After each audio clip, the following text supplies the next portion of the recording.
Art Thérapie avec Marine de Charin. Bonjour chacune, bonjour chacun de vous. J'aime, de manière générale, écouter les récits des gens que je côtoie. J'aime leurs histoires, leurs vécus, j'aime leurs péripéties. Et pourtant, je constate avec frustration et parfois désespoir qu'il m'arrive d'oublier le contenu de ce que l'un ou l'autre m'a confié. Là, il me manque une date, un lieu, le nom d'une famille, le détail croustillant qui comptait pour la personne. Et oui, je ne garde pas en mémoire tous les éléments du récit. Quel dommage!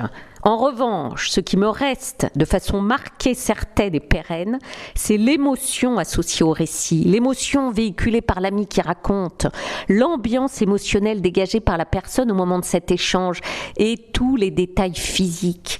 La clarté de ses yeux, la forme de son visage, la force de son sourire ou le tremblement de son menton, l'expression corporelle générale, crispée ou détendue, sombre ou éclairée, repliée ou ouverte. En fait, au moment du récit, au moment de la confidence, j'ai capté à mon insu l'énergie globale de la personne. Et cette mémoire-là est profondément ancrée, colorée, durable. Ah, la mémoire émotionnelle, quel incroyable réservoir! Si on ne se considère pas ou si on ne se reconnaît pas tous comme de grands émotifs, nous sommes pourtant bien tous des êtres d'émotion. Depuis notre premier cri de vie, notre premier appel au rassasiement, depuis notre premier cri de froid, de douleur, notre cri de besoin d'être bercé, sécurisé, en fait, depuis le début de nos existences, nous sommes chargés d'émotions. Ce système émotionnel est plein, il est riche, il est intense, il est multiforme. Alors qu'on ait tendance à le mettre de côté ou non, il est là, ce puits de vie. On peut oublier le passé jusqu'à perdre son nom.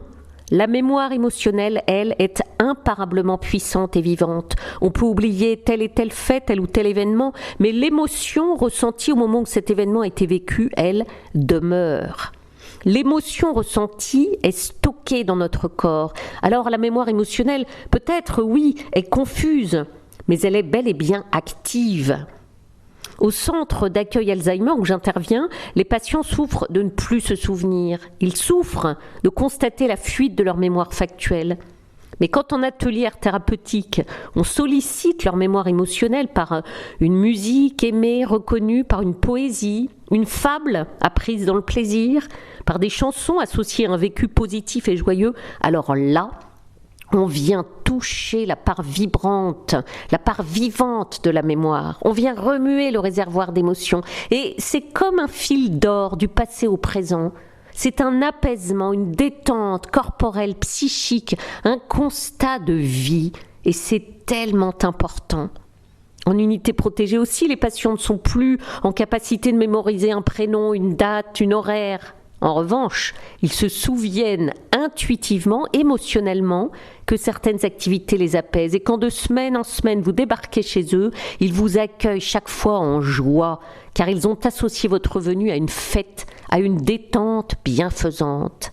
Alors les amis, soyons émus, nos émotions sont belles et leur mémoire est vive, que votre semaine en rayonne.